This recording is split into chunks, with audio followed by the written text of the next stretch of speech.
Hola, soy el maestro Fide Job Sepúlveda de la Academia de Ajedrez Hopchess. Vamos a continuar con nuestros ejercicios de estrategia. Dentro de la Academia de Ajedrez nosotros le damos énfasis mayoritariamente a lo que tiene que ver con estrategia y finales. ¿Por qué? La explicación es bastante simple. Hay toda una tradición histórica, cultural, teórica, donde la escuela soviética, que predominó todo el siglo XX aproximadamente, demuestra de una forma u otra que ese es a través de la estrategia y de los finales donde se le tiene que hacer hincapié para que la persona vaya progresando ajedrecísticamente.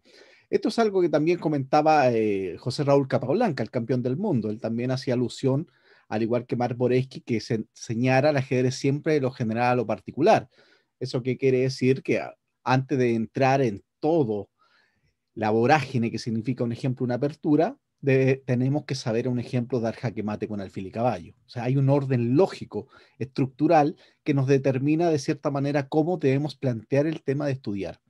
Entonces, por tal motivo, vamos a comenzar con este ejercicio, que es un ejercicio clásico que nosotros acostumbramos a utilizar dentro de las clases de estrategia de la Academia Hopchess.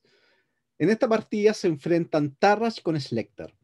Tarrasch, como la gran mayoría debe saber, es el gran representante junto a Steinitz de la escuela clásica o escuela moderna, una escuela que se desarrolla aproximadamente a fines del siglo XIX y pasa hasta el siglo XX, hasta aproximadamente hasta 1910. Ese más o menos como el rango. Entonces, Tarrasch es un teórico muy importante, de hecho hay muchos aportes de Tarrasch, la regla de Tarrasch, un ejemplo en los finales de torre, colocar la torre detrás del peón, o sea, del peón pasado, un clásico concepto de Tarrasch también que fue aplicando distintas cosas, no solamente apertura, de hecho hay una apertura que se llama defensa Tarrasch, ¿cierto? Semitarrasch también. Pero vamos a ver esta partida entonces de Tarrasch con Slekter. Este tema de esta partida es bastante importante porque tiene que ver con la ventaja de espacio. Entonces, vamos a comenzar a analizar esta posición de la siguiente. Las blancas acaban de jugar acá torre E1. Observen la posición acá. Y acá nos vamos a detener un poco, ¿ya?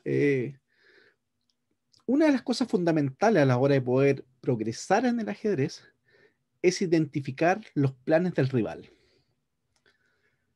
Ahora, ¿por qué es tan importante esto? Porque uno no juega solo una partida de ajedrez. Siempre dependemos de una u otra manera del otro. El ajedrez es un juego del otro. ¿Ah? Es un juego de dos personas que están mutuamente interconectadas. Entonces, no es que yo haga mi plan a la perfección y me olvide del otro. No. Siempre nuestro plan va a depender directamente del otro. Entonces, cuando yo me proyecto en el ajedrez a nivel estratégico, necesito determinar el plan del rival para posteriormente realizar mi plan. Ahora, quizás el mejor plan que uno pueda hacer es neutralizar el plan del rival. Así de simple. Entonces, vamos a hacer un análisis. Vamos a partir, como siempre, partimos en todas nuestras clases, un análisis material. En análisis material simplemente sumamos. Decimos, aquí es fácil, rápidamente observamos, están todas las piezas en el tablero. Entonces, no hay mucho que hacer en el análisis material. Pero en el análisis posicional sí ya es interesante. ¿Por qué? Porque nos damos cuenta que los peones de las blancas están en la cuarta fila y a su vez los peones de las negras están en la cuarta y en la tercera, específicamente de 5 y de 6. Las blancas tienen más espacio, que es el tema estratégico que estamos tratando en esta clase, por lo demás. Cuando yo tengo más espacio, tengo cosas a mi favor. ¿Cuáles, por ejemplo? Mayor facilidad para desplazar las piezas. Como cualquier persona puede entender, el tener más espacio te da la posibilidad de poder desplazarte con mayor facilidad para cualquier dirección. Puedo ir hacia el flanco de dama, hacia el centro o el flanco de rey. Cuando una persona tiene poco espacio, lamentablemente sus piezas terminan chocando entre sí. Al tener poco espacio uno termina un poquito asfixiado con sus propias piezas. Y de hecho, fácil visualizar la posición de las negras y darse cuenta que todas las piezas negras prácticamente están unas pegadas a la otra. Eso me causa, de cierta manera, una presión psicológica por lo demás. No olviden que el ajedrez, gran parte del ajedrez es un juego psicológico. Hay personas que están jugando con todo lo que ello conlleva. Entonces, vamos a identificar ahora los posibles planes de las negras para saber cuáles son los planes que vamos a realizar nosotros con Blanca. Veamos. Las blancas tienen una ventaja de espacio bastante considerable, que son los peones en la cuarta fila. También tienen un desarrollo los dos caballos. Me falta solamente desarrollar el alfil de C1, mover la dama y comunicar las torres. Como las blancas tienen esta ventaja de espacio, les facilita mucho el desarrollo de las piezas. Con mayor facilidad puedes mover sus piezas. A su vez, las negras, como tienen poco espacio, o sea, carecen de espacio, ¿qué es lo que pasa con las negras? Uno de los planes más habituales cuando uno tiene poco espacio es cambiar piezas. Estamos hablando de un plan estratégico, estamos hablando de nuestro objetivo final, como el horizonte a donde nosotros nos estamos proyectando. Observen que las negras no tienen ninguna debilidad estructural. ¿Eso qué quiere decir? Que si todas las piezas se cambiaran, obviamente exceptuando los reyes, nos daríamos cuenta que va a pasar lo siguiente. Estamos todos jugando a proyectarnos. Fíjense que el ajedrez es proyectarse. Siempre están pensando más allá.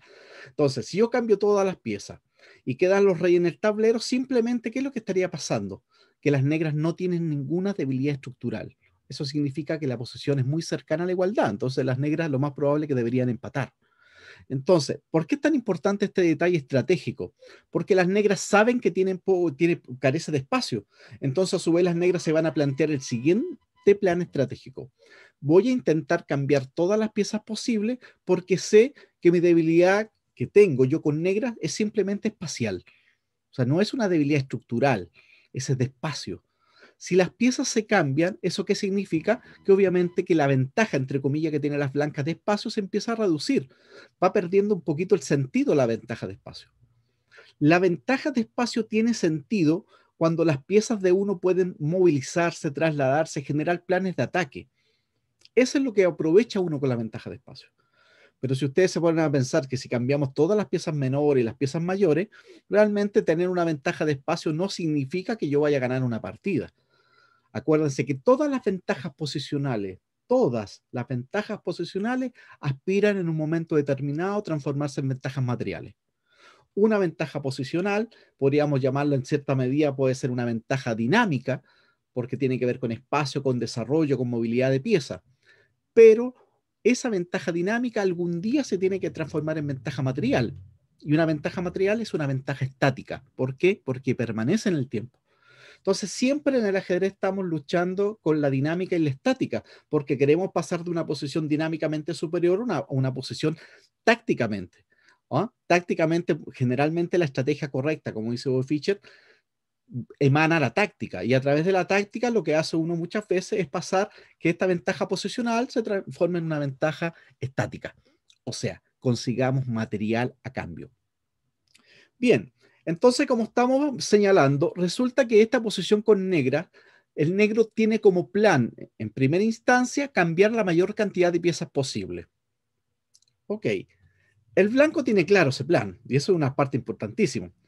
Como yo les comentaba, si yo logro visualizar, proyectar lo que quiere hacer mi rival, y esa es una de las cosas maravillosas que tiene el ajedrez, es la capacidad de cómo nosotros nos colocamos dentro de la cabecita de nuestro rival y sabemos lo que él quiere hacer.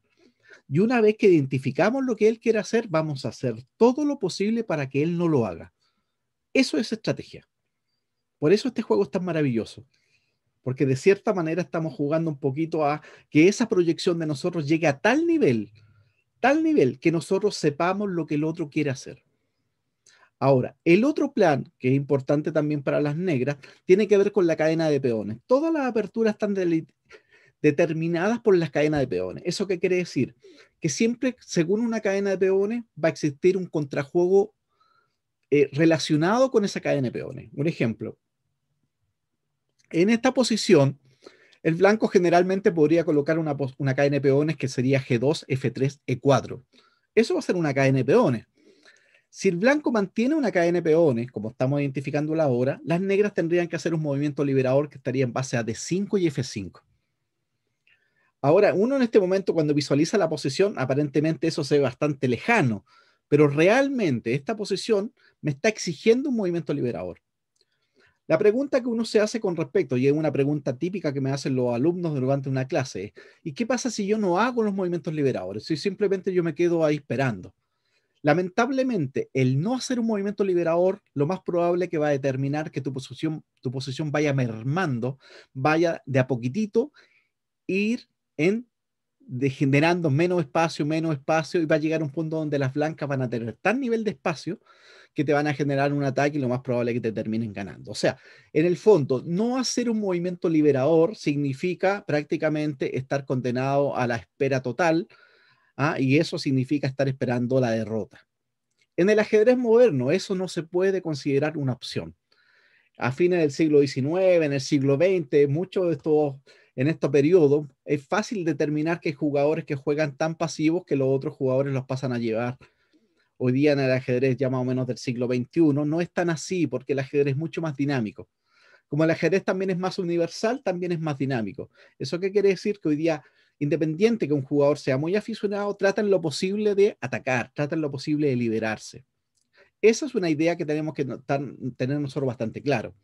Entonces, recapitulando, ¿ya? Para que nos vamos ordenando con todo este tema estratégico. Fíjense que todavía no hemos hecho solamente un movimiento y hemos hablado bastante porque realmente la posición lo amerita. Porque un aficionado puede tomar esta posición y empieza a mover las piezas como prácticamente con una facilidad. Pero la problemática radica en que antes de mover las piezas yo necesito saber para dónde van las piezas y cuál es el sentido de las piezas. Volvamos entonces.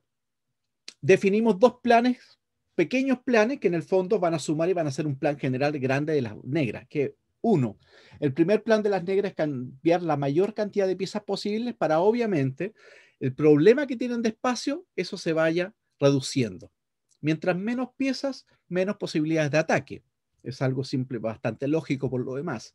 Y otro, el segundo plan que quieren las negras sería buscar un movimiento liberador a base de 5 y F5. Comencemos entonces. Vamos. En la partida en cuestión, el negro hace caballo por D4.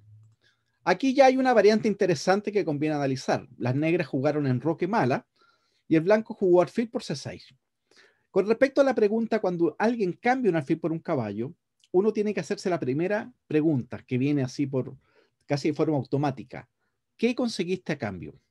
Acuérdense, todos los cambios en el ajedrez te tienen que dejar algo, tienen que dejar ganancia. Yo no cambio una pieza por otra pieza por ser buena gente, no es así. Todos los cambios en el ajedrez me tienen que entregar algo. O sea, yo cambio una pieza por otra pieza porque gano un material. Yo cambio una pieza por otra pieza porque gano calidad. Yo cambio una pieza por otra pieza porque genero un peón doblado, un peón aislado, una casilla débil. Siempre tengo que tener la idea preconcebida que los cambios me tienen que entregar algo a favor. Si no, simplemente no cambio.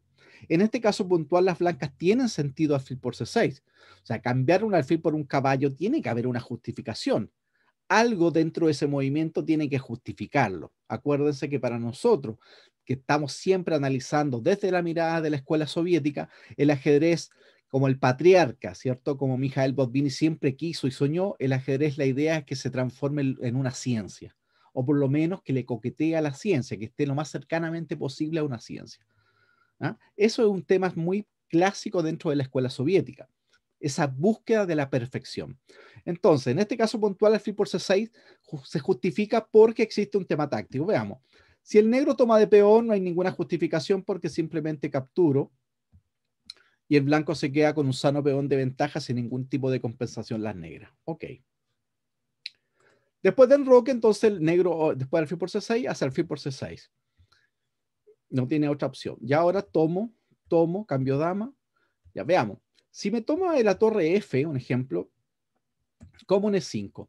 Y aquí nosotros está la justificación por qué el blanco hizo alfil por C6. Tiene que haber una justificación. Y la justificación es bastante clara. El blanco gana peón. O sea, aquí en este caso puntual, el negro si jugara alfil E8, simplemente A3, un ejemplo, y las blancas se quedan con un sano peón de más. Ahora, las negras tienen pareja de alfiles, sí. Una cosa es pareja de alfiles, pero otra es peón de más. O sea, aquí las blancas no tienen ni un peón doblado, nada. Esta es una posición con clara ventaja blanca. Entonces, la otra opción se podría dar que tomen E4. Ahora, ¿por qué hay un tema táctico en E4? Porque obviamente la torre en D8 existe un torre de 1 jaque mate. O sea, ejemplo, caballo por E4, caballo por E4. No tengo torre por D4, obviamente, por torre D1, que es algo bastante simple. Pero sí tengo caballo D3. Cuando hago caballo de 3, la torre de 1 está presionando directamente, ¿cierto?, el caballo y el alfil. Hay dos piezas atacadas. ¿Qué es lo que pasa? Un ejemplo, si torre de 4, F3. ¿Y eso qué significa? Que el caballo se tiene que mover y yo inmediatamente me capturo la otra pieza. El negro hace F5, un ejemplo. Hago F3, alfil C5 y rey F1. ¿Qué es lo que pasa después del rey F1? Me doy cuenta que el caballo está siendo atacado y si el caballo sale, el caballo blanco se come al alfil.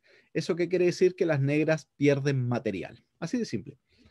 La otra opción es que tome de la torre de A, que pasa algo aproximado, no igual, pero como en 5, toda esta parte sigue igual. Pero ahora la diferencia radica en que cuando me haga el F3 y el alfil C5, ahora ya no voy a hacer, no tengo rey H1 por caballo F2, ya no tiene mucho sentido, pero sí tengo caballo por C5 buena. Es fácil darse cuenta que el rey F1 no me sirve en esta variante porque la torre está ejerciendo rayos X por la columna F. Un ejemplo, si alfil B6 tomo, o sea, obviamente caballo F2, torre por F2, rey G1, torre por C2 y las negras ganan porque tienen mucho material de más, ¿cierto? Tienen dos peones de más. Y la otra opción que rey F1, alfil B6, tomo, caballo F4, E3, amenazo torre por F4, G3 y G5. Y las negras igualan. Esto pasaría si el blanco jugase rey F1 con un movimiento mala, pero en vez de eso, las blancas juegan simplemente caballo por C5 y alfil G5. Ahora amenazo alfil por torre y alfil E7 ganando la calidad, porque quedo tocando directamente el alfil, toca el caballo y la torre. En la partida se jugó torre de 5, la torre defiende al caballo de C5. El blanco hizo alfil E7, un ataque doble a la torre y al caballo. Torre 8 y ahora C4. Esta partida ganó el blanco nada menos que Tarrasch con Marco en Dresde. Se jugó en 1892. Esta partida se jugó 2 años antes, de hecho. O sea, Tarrasch ya nos damos cuenta que maneja esta posición. Volvamos entonces. Vamos a seguir revisando las posiciones que, esta es una variante nomás, que está en una partida entre medio. Ya, seguimos entonces. En la partida después de torre 1, el negro hizo caballo por D4. Caballo por D4, tomo. Ahora, es verdad, si nosotros partimos desde el primer análisis que hicimos, dijimos que uno de los planes generales de las negras era cambiar piezas para poder alivianar un poquito la presión que tenían. Las negras cambiando piezas significa en el fondo que se empiezan a liberar un poco. Ahora, aquí hay un cambio que hay que distinguir, sí. El cambio favorable, un ejemplo, que las blancas, ¿por qué permiten que les cambien de 4? Aparentemente sería como una especie, como una contradicción que deje que me cambie sabiendo que las negras quieren que le cambien. Entonces, se supone que nuestro plan siempre apunta a evitar el plan del otro. O sea, el mejor plan que uno puede hacer es evitar el plan del otro. Tú quieres cambiar piezas, yo lo evito. Ahora, se cambiaron 2 piezas menores, que está bien, pero también acá hay una diferencia importante. Fíjense que la dama de D4 es una dama muy activa, que prácticamente controla en el centro muchas casillas, ¿cierto? Y resulta que la dama en D7 no así, porque la dama en D7 está un poquito más reducida de espacio. Aquí hay una diferencia bastante importante. A uno puede mirarla como un punto de vista y decir, pero que es una pequeñez. Sí, acuérdense que en el fondo en el ajedrez, muchas de las cosas importantes en el ajedrez son muy sutiles. Son pequeñas ventajitas que se empiezan a sumar. Entonces, ¿qué quiere decir esto? Que las blancas sí permitieron el cambiar en D4 porque en el fondo movieron su dama, ahora les falta sacar eso al alfil y comunicar las torres. Es un cambio de cierto punto de vista favorable también para las blancas. Por eso las blancas lo permitieron. Ahora el negro hace enroque. Y aquí es importante destacar esta posición. Dijimos que las negras tenían 2 planes más o menos claros. Uno era cambiar la mayor cantidad de piezas y el segundo, hacer sus movimientos liberadores. Los movimientos liberadores quedan de manifiesto que todavía el negro no lo puede hacer, porque la casilla de 5, un ejemplo, está controlada. La casilla de 5, volvamos acá. La casilla de 5 está controlada, ¿cierto? Esta casilla está controlada por el peón, por el caballo y por la dama. Y el negro solamente controla con la dama y con el caballo. Siempre para capturar una casilla o para controlar una casilla, uno lo que aspira es tener por lo menos una igualdad o tener un +1. Esa es como la idea básica. En el fondo es aritmética. ¿Quieres comer una casilla? Siempre preocúpate que tus piezas tengan un +1. Yo ataco 3, él defiende 2. O sea, ahí puedo comer. Veamos acá. Vamos a darnos cuenta que si el blanco hace un movimiento como natural, este es un movimiento que cualquier aficionado podría hacer. O sea, alfil G5, torre D1, como se va de las manos, ¿cierto? Pero aquí hay que entender un poquito, darnos cuenta que el alfil G5 tiene un problemita. ¿Qué pasa si el negro hace caballo G4? Cambio pieza, caballo D5, dama D8, un ejemplo, F3. Acá el negro podría tranquilamente ir a E5. Ahora, cuando yo me voy a E5, la pregunta es, ¿qué ganó el blanco cambiando el alfil de E7? ¿Ganó algo? No, nada, absolutamente nada. ¿Quién fue el que ganó en ese cambio? Las negras. ¿Por qué? Porque las negras sí tienen considerado dentro de sus planes cambiar la mayor cantidad de piezas. Porque fíjense que obviamente el alfil de 7 era una pieza bastante restringida. ¿Ah? Ahí nos empezamos a dar cuenta nosotros cuando las piezas se tienen que ir cambiando. Ahora, la otra opción también que es totalmente viable, que también se podría jugar, es volver a F6, con lo cual se produce un cambio de pieza y las blancas presentan una pequeña ventajita. Ahora, esta es una ventaja que tiene que ver con la estructura de peones de las negras en el flanco de rey. Claramente las blancas tienen mejor estructura de peones. Ahora, no es una posición perdida ni mucho menos, porque el negro puede intentar torre 8, torre 5 y en cualquier momento intentar hacer un F5. Acuérdense que el negro siempre está aspirando a hacer este movimiento liberador. Sobre todo si tengo dos peones doblados en la columna F, lo ideal es hacer torre 8, torre 5 y F5 y sacarme los peones doblados. Pero es una posición bastante aceptable para las negras. Quizás las negras lo más probable es con un buen juego terminan igualando la partida. ¿Sí? Entonces, la conclusión de este ejemplo que estamos visualizando es que en el fondo las negras ganan cuando se les cambia la pieza. Entonces, ¿eso qué quiere decir? Que el alfil G5 carece de sentido. No es un movimiento bueno para las blancas. Ahora, ¿qué pasa? Si el alfil lo coloco en D2, me obstaculiza, como dice la palabra, la columna D. No me sirve. Alfil E3 me tapa la columna E. Alfil F4, caballo H5. Tampoco es mucho, ¿me entienden? Entonces, en ese aspecto, Tarrasch va y hace B3. Fíjense que este movimiento que parece bastante simple sigue un concepto totalmente estratégico. O sea, Tarrasch dice lo siguiente, estamos especulando, pero sí tenemos mucho fundamento para poder pensar que eso es lo que él se le ocurrió. Decía, este jugador es Lecter, que era un jugador bastante conocido de la época, me quiere cambiar todas las piezas si es posible, para poder igualarme. Entonces Tarrasch dice en ese momento, no, voy a hacer B3, me voy a fianchetar, evito los cambios de pieza y sigo aumentando la presión. Porque acuérdense que la ventaja de espacio, en el fondo lo que me sirve, lo que me ayuda, es darme la oportunidad que mis piezas se puedan trasladar, mover con mayor facilidad, con mayor dinamismo. Entonces, si yo tengo ventaja de espacio, necesito piezas. Eso es importantísimo. Veamos cómo sigue.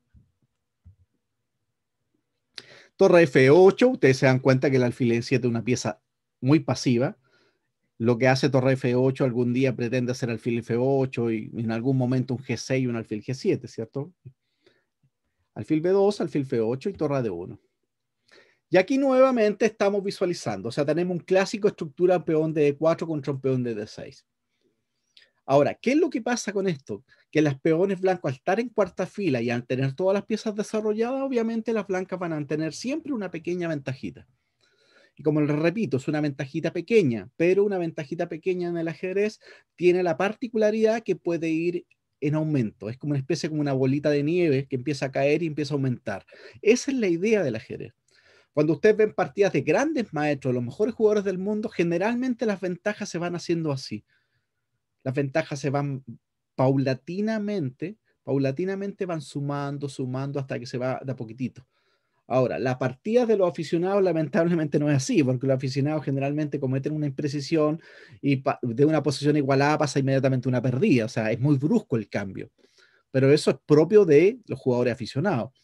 Pero mientras los jugadores son más avesados, con más experiencia, el nivel de errores cada vez es menor. Y por ende, para poder ganar una partida, hay que dedicarle mucho más trabajo. Vamos entonces. El negro hace dama C6 y ahora torre D3. Y esta es una de las particularidades de la ventaja de espacio. La ventaja de espacio me da esta idea. O sea, fíjense que la torre ya en cualquier momento la torre ya está amenazando cosas. La torre puede ir a G3 con la idea de clavar al rey y la dama estaría jugando un dama por caballo. ¿Cómo logro hacer esto? A través del espacio. Al tener mayor espacio me da esta oportunidad de poder hacer este planteamiento. Fíjense qué interesante. Torre 6 hace las negras, ¿cierto? Torre de E3. Observen acá que el negro no tiene todavía los movimientos liberadores y las negras tampoco tienen el cambio de más piezas, que es importante. Entonces, el negro hace torre a D8, H3. Y ahora el negro hace dama B6. Fíjense acá que es interesante darse cuenta que si todas las piezas se cambian, el negro no tiene ningún problema estructural. Y lo vamos a hacer para que a ustedes les quede claro un ejemplo. Si el blanco cambia, que estaría totalmente en contra de la lógica de las blancas, porque las blancas lo que quieren hacer es hacer lo opuesto a lo que quieren las negras, veamos qué pasa acá. Acá, acá, acá, acá, acá, acá y acá. Esta posición resultante, después que se cambiaron prácticamente todas las piezas, es casi imposible de ganar. ¿Por qué? Porque las negras no tienen ninguna debilidad. Ninguna debilidad. Ahora, las blancas tampoco tienen ninguna forma de pegarle a nada porque se cambiaron todas las piezas. Entonces, esto es más o menos la aspiración. Este es el sueño de las negras con respecto a esta posición. Que el negro cambie todas las piezas, entonces la ventaja de espacio que las blancas tenían prácticamente que se desaparezca. Se vaya desvaneciendo en el aire, porque en el fondo aquí el blanco no puede ganar. O sea, el negro aquí hace F6, rey F7, tranquilamente espera y no hay cómo pasar. ¿Se dan cuenta? Entonces, a diferencia de eso, cuando Schlechter hace dama B6, Tarras dice no. ¿Tú quieres que te cambie dama? Ok, no. Siempre voy a hacer lo opuesto a lo que tú quieras. El ajedrez se trata de hacerle la vida imposible al otro. Yo sé que toda la gente dice el ajedrez es un juego caballero. Sí, es un eufemismo, porque en el fondo lo que el ajedrez es, lo que menos tiene es de caballerosidad en ese aspecto. O sea, cuando la gente habla de caballerosidad se refiere con respecto a los modales y todo ese tipo de cosas. Pero dentro del tablero, lo que uno quiere es destruir al otro. Esa es la meta. O sea, es totalmente destrucción. Por eso Garry Kasparov, el campeón del mundo, personalmente encuentro que es lejos el mejor jugador de la historia, por lo menos hasta aquí. Kasparov decía ese comentario, o sea, el ajedrez es el juego más agresivo que existe, porque uno lo que quiere hacer en el tablero de ajedrez es destruir al otro, destruirlo psicológicamente, destruirlo emocionalmente. Entonces, esa es la aspiración. Cada vez que tu rival quiere hacer algo, yo hago lo contrario, te estoy siempre haciendo daño, aunque sea de a poquito. Vamos, el negro hace C6. El negro tiene la esperanza en algún momento de hacer D5, ¿cierto? Porque es parte del plan. Y ahora el blanco hace caballo A4. Un caballo para la orilla tiene sentido si tiene un objetivo detrás. Tirar un caballo a la banda obviamente nunca va a ser un gran movimiento si no está justificado. Aquí sí está justificado porque está atacando la dama. La dama se va y ahora simplemente C4. ¿Por qué C4? Porque las negras saben que en algún momento quisieran hacer D5. El F5 de las negras se ve casi imposible porque para colmo está el caballo. Decía, no tengo cómo planearlo. Entonces, el blanco, dentro de su plan estratégico, radica en lo siguiente. El blanco dice así: tú tienes dos pequeños planes, pequeñitos, que se pueden sumar y hacer un gran plan de las negras, que serían el siguiente: cambiar piezas y liberarte con D5 y F5. El blanco dice lo siguiente: yo voy a evitar los dos planes tuyos. Como yo voy a neutralizar los planes tuyos, ¿qué me va a pasar a mí con blancas? Que yo voy a tener la ventaja. Al tener yo la ventaja, puedo tranquilamente lanzar un ataque en el flanco opuesto, que en este caso podría ser el flanco de rey. Esto es lo que se ve clásicamente en las famosas partidas de Tigran Petrosian. Petrosian generalmente construye una debilidad, posteriormente que tiene esa debilidad súper controlada, se lanza a la creación, a la generación de una segunda debilidad. Ahora, ¿cuál es la debilidad de las negras? Veámoslo acá. Del punto de vista, si yo hago un análisis material, nuevamente me doy cuenta que tenemos igualdad material. Pero si hacemos un análisis posicional, es fácil darse cuenta que las piezas blancas tienen mucho más espacio, que las piezas negras carecen de contrajuegos eficaces y que las piezas negras están más pasivas. Eso, desde el punto de vista posicional, es una debilidad. Es como una debilidad sutil. ¿Ah? Quizá a un aficionado un poquito le puede costar un poquito identificar esa debilidad, pero sí es debilidad. Tener las piezas más puestas es debilidad. Es una debilidad que se puede materializar en algún momento y transformarse en una ventaja dinámica en una ventaja estática. Entonces, fíjense que después de C4, caballo D7, caballo rey H1, F6. Lo ideal para las negras sería hacer F5, pero no pueden porque la casilla F5 está controlada por las blancas. El blanco hace dama C2. Fíjense que está ejerciendo un rayo X sobre la dama en la columna C. O sea, si un D5, juego C por D5 y no puede tomar. Entonces, el negro hace caballo 5, caballo C3. Sigo controlando. Las casillas están nuevamente controladas. Acá. Y aquí el blanco comete una imprecisión. Y acá es importante destacar esto.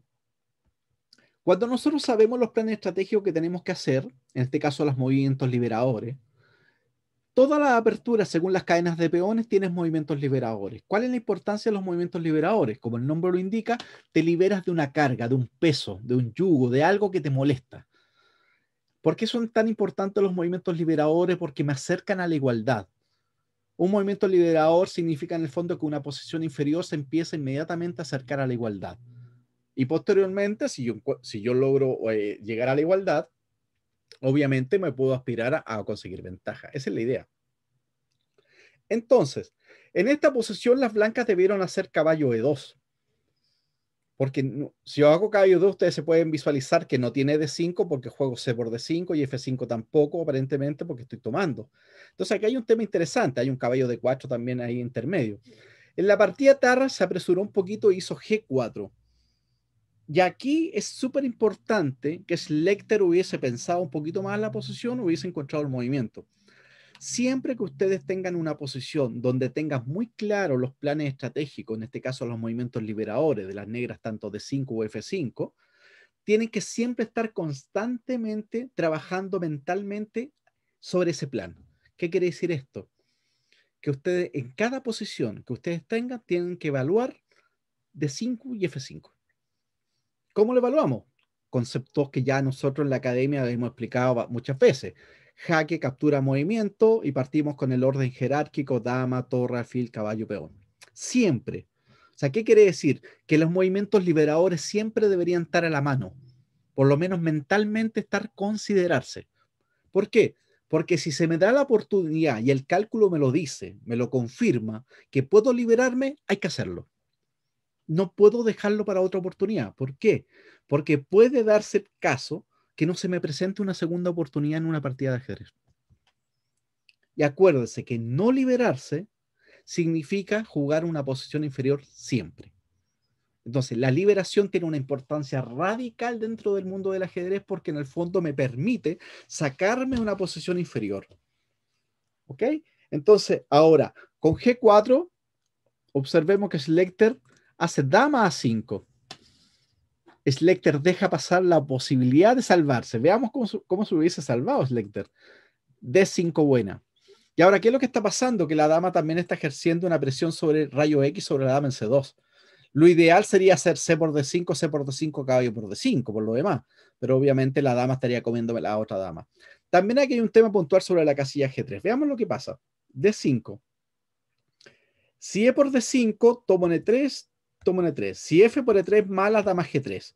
Y ahí nos damos cuenta que la dama me está comiendo la torre, la dama está comiendo el peón y están comiendo todo acá. La torre está entrando acá, el alfil está entrando allá, pegando acá, el caballo está pegando acá, posteriormente pegando acá y acá. O sea, las piezas negras prácticamente se atacan con todas las piezas. O sea, después de tener una posición pasiva, se transforma totalmente la posición. Ahora, la otra opción, un ejemplo, E por D5, torre por E3, torre por E3, F por E3, acá y dama G3. Y nuevamente la posición blanca está en peligro porque en el fondo el peón H y G4 se pueden caer, el peón de D3, el rey blanco está mal ubicado, el rey negro está súper bien, no tiene ningún tipo de problema. Entonces, ¿qué hubiese pasado? Que el blanco hubiese tenido que jugar acá, acá, y hubiese tenido que reconocer con dama E2. Después peón por, caballo por y dama C6. Ahora nos damos cuenta que el negro, después de realizar el D5, el movimiento liberador, ¿qué fue lo que pasó? Que el negro logró una posición cercana a la igualdad. Esto está totalmente igualado. Así de simple. Entonces, eso es lo que permite la liberación. La liberación me permite sacarme una presión que me están ejerciendo del momento que me libero. Por eso es tan importante identificar la apertura que sea para tener una cadena de peones. Según esa cadena de peones, siempre hay que buscar. Entonces, el movimiento liberador, puede que sea uno o dos movimientos liberadores, en este caso puntual podría ser D5 o F5, siempre vamos a realizar el que esté más fácil de hacerlo, el que tenga mayor factibilidad. No es que yo me empeñe en un puro, no, voy quiero hacer F5, no. Si es más fácil hacer D5, hacemos D5. Si es más fácil hacer F5, hacemos F5. Lo importante es que la posición me va a ir exigiendo cuál de los movimientos liberadores tengo que hacer, dependiendo, acuérdense, de la posición. Si las blancas tienen controlado D5, tendré que cambiarme y hacer F5. Pero ese fue un error de Schlechter, porque con eso prácticamente hubiese logrado empatar la partida. En su defecto hizo dama A5, y ahora obviamente el blanco hizo torre D1. Entonces, ahora ya no hay D5. Dama B6, H4. Y aquí las negras debieron intentar. ¿Eh? Uno de los peores errores acá, y es muy típico de la época también, ¿eh? No hay que ser muy crítico también porque hay que ser objetivo. O sea, en esa época se jugaba así. El ajedrez estaba en un proceso totalmente, se estaba formando las bases. O sea, la escuela hipermoderna, la tercera escuela, que viene después de la escuela clásica. Cada escuela en el fondo fue agregando, aumentando el conocimiento del ajedrez. No es que una escuela haya matado a la escuela anterior, ni mucho menos. Sí, conceptualmente, obviamente, la escuela clásica aplica conceptos mucho más estratégicos, más conceptuales que la escuela italiana. Sí, pero el gambito de rey se siguió jugando. O sea, el objetivo final de la ajedrez, darle jaque mate al rey, sigue estando vigente siempre. Entonces, lo que hay que entender más que dejar atrás una escuela es simplemente sumar. Las escuelas se fueron sumando. Hay hegemonía, sí. La escuela soviética, que es la escuela que prácticamente está en el siglo XX, del 30 hacia adelante, hasta prácticamente hasta el día de hoy, porque sigue estando los mejores entrenadores del mundo siguen siendo soviéticos, el espíritu sigue siendo soviético en ese aspecto, hablamos ajedrecísticamente, obviamente. Entonces, eso es importante entender. Las escuelas siempre fueron traslapando, o sea, ¿cierto? Se fueron sumando los conocimientos. Pero en este caso, un ejemplo, que el negro en esa época jugaba muy pasivo, sí, jugabas muy pasivo. Era una característica propia de la época, sí, los jugadores eran bastante pasivos muchas veces y por ese motivo muchas partidas terminaban ganando de forma, entre comillas, bastante simple porque no había una resistencia tan ardua. Si ustedes nos comparamos hoy día, nos contextualizamos con el siglo XXI, hoy día, el 2021 que estamos, ustedes se van a dar cuenta que cualquier jugador, hasta un jugador aficionado, te lanza las piezas, o sea, juega más agresivo. De hecho, este es un ejemplo de ello. Y aquí las blancas hubiesen tenido una pequeñita ventaja. Pero es una posición jugable. En su defecto, ¿qué hizo Schlechter? Empezó a pasar. Pasó. El blanco hace F3. Fíjense que las blancas controlan totalmente la casilla F5 y la casilla D5. Los dos casillas que son los movimientos liberadores de las negras. Y ahora Schlechter hace caballo H8. O sea, lo que estamos conversando. O sea, un movimiento que no aspira absolutamente nada. Este tipo de movimiento hubiese tenido un poquito más de sentido. Caballo H8, dejar la pieza en la peor casilla posible del caballo. Entonces ahora simplemente Tarrach hace caballo 2. Y ahora prácticamente estamos en el desenlace. Interesante hubiese sido F4 con la idea de F5 y finalmente abrir con G5. Acuérdense que es un concepto básico dentro de lo que se llama la estrategia. La estrategia indica eso. La estrategia dice que la persona que ataca tiene que abrir líneas. La persona que se defiende debe cerrar líneas. Entonces ahora G5 amenazo peón por peón. Si F por, H por, ¿y qué logramos? Abrir líneas. Amenazamos F6, G6 y todo lo demás. En la partida, blanca, Starrach hace caballo E2. Nos damos cuenta inmediatamente que ya hay una amenaza latente, caballo D4, caballo F5. Dama C7, la torre D1 se incorpora al ataque, ¿cierto? Dama F7, caballo D4. Y ahora un ejemplo, si el negro intenta como sacrificarme la calidad para tratar de resistir un poco, nos damos cuenta que el negro no puede evitar la apertura de la columna G, con lo cual la partida, un ejemplo, ya la entrega material no me va, por ningún momento me va a solucionar nada. Un ejemplo, F por, torre por, amenazo H5, caballo H6. Las negras están perdidas. El negro después de dama F7 hizo caballo D4, acá, caballo y G5. Es importante, cuando todas las piezas de un bando están trabajando sinérgicamente, o sea, están trabajando armoniosamente, todas las piezas están haciendo algo. No hay ninguna pieza que no esté haciendo nada. Esa es una concepción que a nosotros a veces nos cuesta un poquito entender y sobre todo los aficionados. El aficionado generalmente tiene una pieza mal ubicada y la deja ahí. Un jugador profesional, un jugador con experiencia sabe que todas las piezas tienen que hacer algo. Acuérdense que es un juego de estrategia. Es un juego donde todas las piezas tienen que aportar, tienen que ayudar, tienen que sumar. Entonces, eso es clásico, un ejemplo en la escuela soviética. Ustedes no van a encontrar un jugador soviético que deje una pieza mal ubicada. Eso es casi imposible. Sería prácticamente ya una herejía prácticamente para la escuela soviética. O sea, siempre tienen sus piezas bien puestas. Ok, entonces en esta posición, cuando está todas las piezas blancas bien puestas, viene apertura de líneas. El negro no tiene F5 porque obviamente caballo por F5. Entonces, F por G5 y torre por G5. Es bastante obvio darse cuenta que H por G5 no tendría sentido porque lo que las blancas quieren es abrir la posición y no cerrar la posición. Acuérdense que las blancas están atacando y las negras se están defendiendo. El negro hace G6 y el blanco hace caballo F5. Amenaza de todo, amenaza dama C3 y dama por H8, caballo por E7 y varias amenazas. El negro hace torre E5.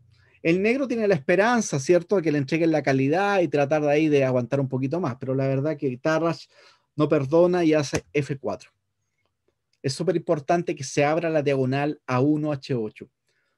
Observen que ese alfil, cuando empezamos a hacer los análisis, cuando hizo B3 y alfil B2, es el mismo alfil que está causando un grandes problemas a la posición negra. ¿Se dan cuenta? O sea, fíjense la proyección de Tarrasch. No es que estamos diciendo que Tarrasch hizo B3, alfil B2 y vio esta posición. ¿Ya? Eso es uno de los comentarios clásicos que Mark Borewski generalmente critica. O sea, dice, si tú me dices que haces un plan y después en 25 movimientos más me dice que esa es la continuación del plan, como que no te creo mucho, dice Borewski. O sea, en estricto rigor, o sea, como a colocar una linealidad con respecto a que todos los movimientos apuntaban para allá. Quizás no así, sería un poquito ya grosero hablar de esa forma, pero sí podríamos pensar que claramente cuando Tarrasch hizo B3, lo que sí sabía, que el movimiento natural, entre comillas, alfil G5 no iba a prestar ninguna utilidad real. Y tenía mucho más futuro colocar el alfil en el fiacheto en B2 para posteriormente algún día atacar el flanco de rey. Y eso queda de manifiesto en la posición. Prácticamente ese plan de Tarrasch queda totalmente materializado en esta posición. Listo. Un ejemplo, si torre por E4, dama C3. Y ahora no hay cómo sacarse el dama por torre, o sea, dama por caballo. Alfil G7, caballo acá, es simplemente dama F6 y la blanca tienen material de más. En la partida, después de F4, hicieron torre F5, tomaron y Slekter terminó abandonando. Este es el primer ejercicio de estrategia que hacemos nosotros dentro de lo que vemos los alumnos de la Academia Hotchkiss. Fíjense que estamos utilizando partidas clásicas. Para nosotros las partidas clásicas son muy importantes. Hoy día, no sé, hay otros jugadores que no le dan esa importancia. O sea, Karkakin, los mejores del mundo, muchas veces hacen comentarios hasta peyorativos de este ajedrez. Pero para nosotros es muy importante, porque acuérdense que en nuestra academia lo que nos interesa es formar métodos, estructuras. No solamente nos interesa que un jugador mejore, que sume él o no, lo que nos interesa a nosotros es generar una matriz, una estructura que dé soporte a una forma de entender al ajedrez. Personalmente pienso que eso es lo que más se necesita a la hora de estudiar ajedrez. Si yo te doy una estructura, un marco teórico que me sostenga algo, tú posteriormente vas a poder replicar ese mismo modelo en distintas cosas, en apertura, en estrategia, en finales. Entonces, eso es prácticamente lo que nosotros intentamos dentro de la academia, humildemente, obviamente, porque sabemos las competencias que tenemos y todo lo demás, pero humildemente dentro de nuestro conocimiento y nuestras competencias, intentamos tomar las grandes enseñanzas de la escuela soviética y traspasárselas a los alumnos. Y por eso es tan importante todas estas partidas de Tarrasch de esa época, de la escuela clásica o escuela moderna en ajedrez. Entonces, Los dejo invitados a que revisen el video tranquilamente, tratan de verlo el video, colóquenlo puntualmente en las partidas, en los tableros físicos. Disfrutar un tablero físico tiene otra cosa. ¿Ah? Es como una magia, es como leer un libro en el computador, ¿cierto? Y leerlo en papel, son totalmente distintos. Es aquí entonces a donde invitamos a los chicos, a la gente que esté progresando y que quiera mejorar en ajedrez, que tome estos videos y trate de explicarse por qué el blanco o el negro hace un movimiento en cada plan. O sea, cada plan tiene un sentido. O sea, el plan de las negras es hacer esto y esto. ¿Cuál es el plan de las blancas? Evitar el plan de las negras. Eso que parece bastante simple, realmente es bastante profundo. Si ustedes después lo empiezan a entender con bastante, un poquito más, de forma más acuciosa, se van a dar cuenta que realmente el mejor plan que uno puede hacer es neutralizar el plan del rival. ¿Sí? Por mi parte me despido, soy el maestro Fide Job Sepúlveda. No olviden que en mi academia Hopchess tenemos clases de ajedrez para todos los niveles, tenemos todos los horarios, también tenemos venta de material, libro, material de ajedrez, hay de todo un poco. Se pueden contactar directamente con los datos que van a estar debajo del video. O sea, por mi parte me despido y espero que este ejercicio de estrategia de Tarrasch Schlechter, jugado en Leipzig 1894, les pueda servir en este difícil, pero no imposible proceso de mejorar ajedrecísticamente. Chao, que estén muy bien.